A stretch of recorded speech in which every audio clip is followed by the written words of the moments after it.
Vítejte u dalšího dílu Mastery Talks. Dnešním tématem je, jak se nenechat ovládat názory druhých.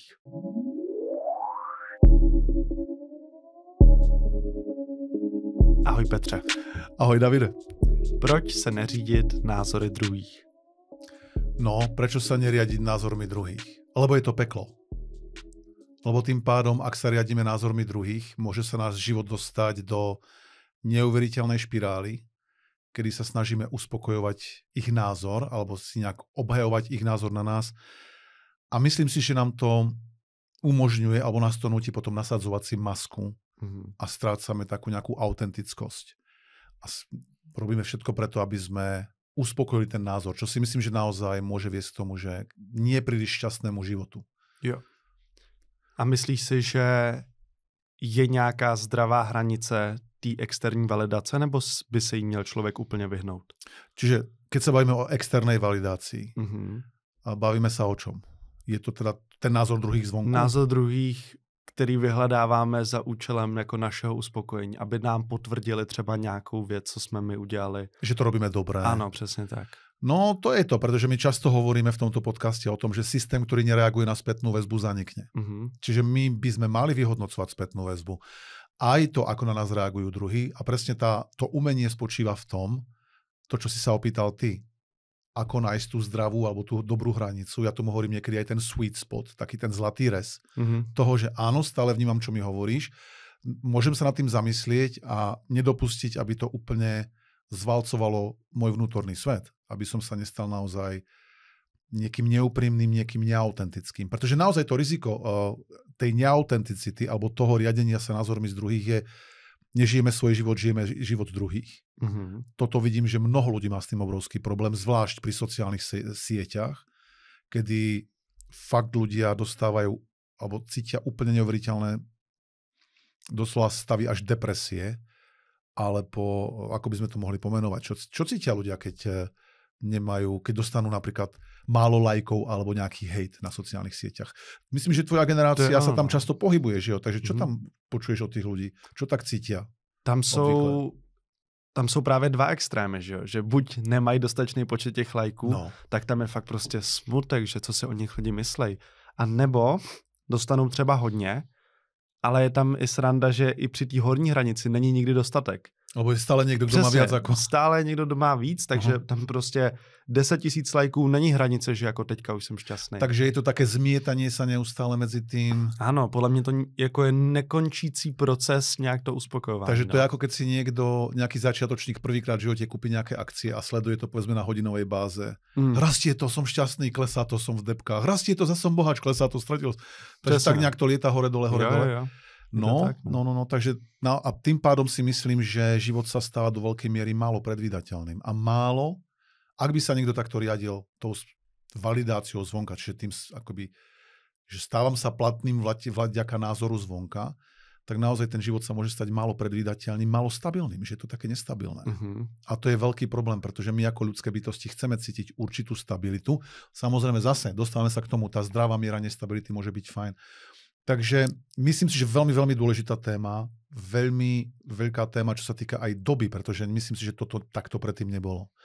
Keď ja si spomeniem na nejakú svoju mladosť, alebo detstvo, alebo proste nejaké obdobie v mojom živote, keď neboli, povedzme, tie sociálne siete, tak som si žil nejak svoj život, poznal ma pár kamošov a s tým sme si povedali všetko. Dnes sú tí ľudia, ja tomu hovorím, že sú viac priesvitní, že sú doslova až plexiskloví, priehľadný, že vidíš vlastne každý aspekt ich života, že stále je tam tá kamera, ten mobil, ten foťák a stáva sa taká tá závislosť aj na tej externej validácii. Daj mi nejakú spätnú väzbu, pochvál ma. No a potom ten mozog si to neustále vyžaduje, lebo tam púšťa tie hormóny, ktoré potom, endorfíny napríklad, ktoré keď tam nie sú, môže vznikať fakt akože zásadný stav určitej depky alebo určitej depresie niekedy aj. A to vidíme často v dnešnej dobe. Tam je podle mě dobrý point, že ano, přesně, bez feedbacku prostě ten systém zaniká. Na druhou stranu, jak i ty sám říkáš, tak všichni se na nás koukají skrze tu svoji mindmap nějakou, takže je otázka rozlišit, jestli je to konstruktivní feedback, nebo je to nějaký jenom přenesení toho myšlenkového procesu daného člověka na tebe, který nemusí být úplně jako pro tebe benefiční. Je to zaujímavé presne, lebo ten človek, keď sa na teba pozerá, on sa pozerá na to cez tú svoju optiku, cez ten svoj mindmap, no. cez nejakú prizmu a to, čo v tebe ľudia vidia, málo kedy súvisí s tebou. Mhm. To súvisí hlavne s tým, ako oni vnímajú svet. Ale možno, že ako majú voči tebe nastavené očakávania. Inými slovami, keď niekto dostane, povedzme, od niekoho taký dobrý, kvalitný, šťavnatý hejt. Povedzme, že niekto sa díva na tento podcast, alebo ho počúva a hodí nám nejaký šťavnatý, dobrý, kvalitný hejt. Akože, no, ako vy dvaja chlapci. A začne to tam vymenovávať. Nejdem dávať návod teraz, odpuste. Otázka teraz je, čo to spraví s nami. A ešte dôležitejšia otázka je, že či sa to vôbec týka nás. Čiže inými slovami, keď niekto dostane nejaký hejt alebo nejaký pohľad od druhého, či sa to teba naozaj týka, či sa to týka toho človeka. Ja to vnímam tak, že to sa týka skôr toho, kto vyslovuje ten názor. Davide, môže mi dať prosím ťa cukrík, nejaký bonbon teraz? Daj mi bonbon. Mhm. No, si mi nič nedal. Daj mi bonbon. Daj mi bonbon. Stále nic. No, máš bonbon? Nemám. No, tak mi nemôžeš dať bonbon. Takže? Takže to je presne o tom. Lebo ak by si chcel od niekoho, kto je nastavený, povedzme, ako hejter, aby ti dal úprimnú spätnú väzbu, no. povedzme nejakú láskyplnú, lenže on ti môže dať len to, čo má. OK. Chápu. Čiže aj ty mi môžeš povedať, Peťo, nemám bonbon, ale viem ti dať môj pohár. Viem ti dať šálku s mojim čajom. Bude ma to síce štvať, lebo je to dobrý čaj. Viem ti dať môj zápisník, mikrofón, nemám bonbon. A takisto to vnímam tak, že ľudia, ktorí dávajú trebárs druhým iba negatívnu spätnú väzbu, tým pádom ich akoby externe nevalidujú alebo zneplatňujú, tak to nie je o tebe. Alebo to si smieme v tej hlave, nie je to o nás. Smieme si to v tej hlave spraviť tak, že je to oveľa viac o nich. Tým pádom, keď sa dostaneme k takémuto poznaniu, alebo takto, oni ti môžu dať len to, čo sami majú. Ak niekto dáva hejt, tak čo ho má v tú chvíľu dosť sebe?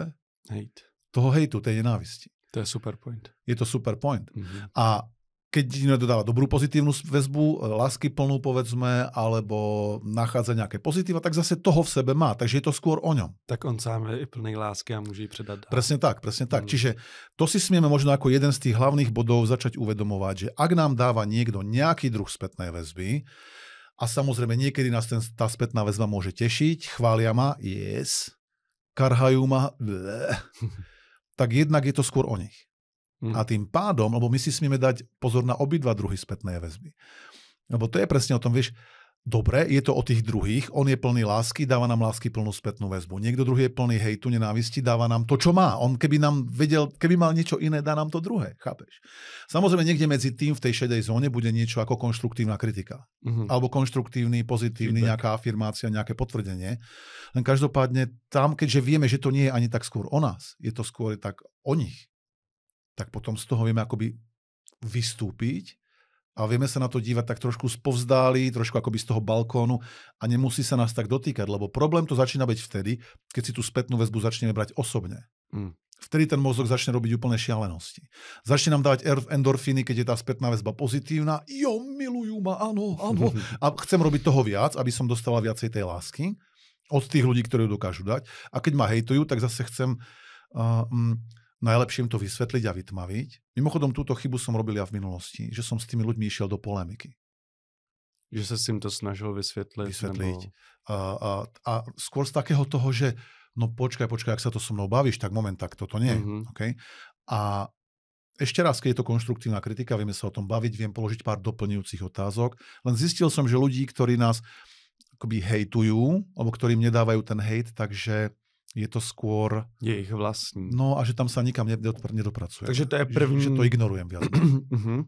Takže to je první doporučení pravidlo, který bys doporučil lidem, kteří se takhle zanalizujou, že mají tu potřebu té externí validace, nějak se od toho trošku odklonit a uvědomit si, že je to v těch druhých spíš než v nás. Presne tak. Tým pádom, keďže sa to nedotýka až tak nás, ano. Je to v tých druhých, tým pádom tomu odoberáš dôležitosť. Jasne.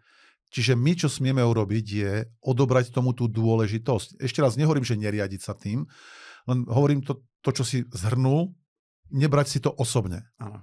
Ak mi niekto povie, že mám na hovnú mimiku, ak mi niekto povie, že píšu mi ľudia napríklad, že som škaredý na Facebooku, Okay? Zase niekto mi napíše, že mám krásny úsmev, pretože mám, ja neviem, pekné biele zuby, nebo niečo, I don't know. Tak stále smiem byť s tým odstupom, hele, je to jeho vnímanie sveta, beriem, jasné, na vedomie, len nedotýka sa ma to. Bez ohledu na to, jestli je to hate nebo pochvala, Presne tak se od toho nějak trošku odprostit a brát to čistě jako fakta bez emocí. Taký nejaký akoby údaj. Jo, nejaký údaj, nejaký fakt, niečo, že čo sa ťa možno menej dotýka. Lebo ten Dobře. problém s tým začína naozaj byť, keď to berieme osobne a keď chceme, aby na nás druhí začali extrémne meniť ten svoj pohľad. Lenže vieme, že veľakrát nedokážu, lebo je to skôr o nich ako o nás. Keď ty niekomu dávaš pozitívnu spätnú väzbu na sieťach sociálnych, povedzme, tak je to skôr o tom, čo ty v tom vidíš. Je to, popisuješ svoj svet. Jo. Ak ja by som dával niekomu hate, presne tak, ak ja by som dával niekomu hate, tak popisujem len to, čo vo mne je. Okay, ak by to bolo.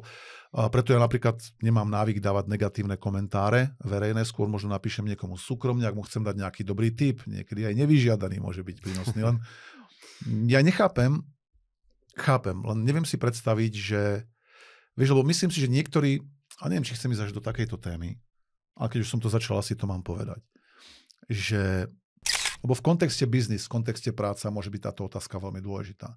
A my dostávame často, lebo pýtam sa to našich účastníkov na seminároch, klientov, keď s nimi pracujem, podľa čoho vieš, že si odviedol dobrý job, tak neviem, zhruba možno nejaká polovica, možno 40% povie, je to na základe spätnej väzby. Je to na základe toho, čo povie ten zákazník, čo mu povie ten šéf.